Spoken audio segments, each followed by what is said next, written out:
এই জন্য কোরবানি করার আগে সবচেয়ে গুরুত্বপূর্ণ পয়েন্ট হলো নিয়তকে খালেস করে নেওয়া।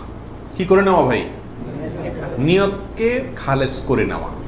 কোরবানি করার আগে একটু ব্রেক দিন, একটু দাঁড়ান, একটু থামুন।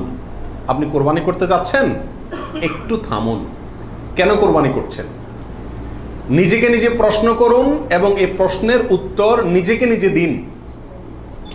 এরপরে নিজেই বিচার করতে পারবেন আপনার কোরবানির কোনো বিনিময় আদৌ আল্লাহর কাছে পাবেন নাকি কিছুই পাবেন না। সম্মানিত সাথী বন্ধুগণ, যত মানুষ আমাদের সমাজে কোরবানি করে, এই বিশাল জনগোষ্ঠীর সবচেয়ে বড় অংশ বলা যেতে পারে এই কোরবানিটা আমাদের জন্য আজ ফ্যাশনে পরিণত হয়েছে। এটার ইবাদত থাকে নাই।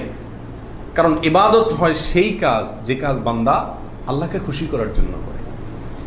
কোরবানিটা সবচেয়ে বেশি সংখ্যক মানুষ করে, এর একটা কারণ এটাও যে কোরবানি এমন একটা ইবাদত যেটা নগদ লাভ নিজেই পায়, গোশতগুলা ফ্রেশ বাসায় উঠাইতে পারে, ঠিক না ভাই? ঠিক।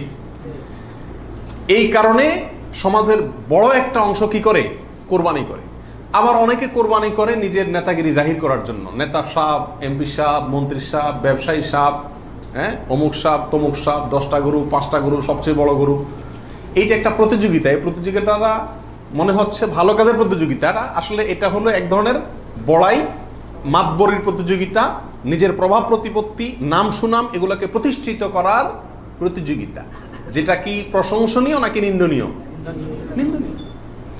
এই জন্য ভাইরা আমার, কোরবানি করার আগে প্রথম একটু থেমে নিজেকে প্রশ্ন করতে হবে, আমি কেন কোরবানি করছি? আমি কি মানুষকে দেখাবার জন্য করছি না আল্লাহকে সন্তুষ্ট করার জন্য করছি?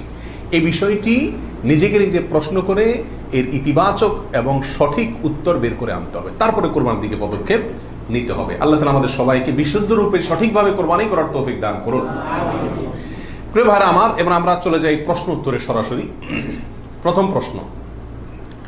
প্রথম প্রশ্ন হলো কোরবানি কি?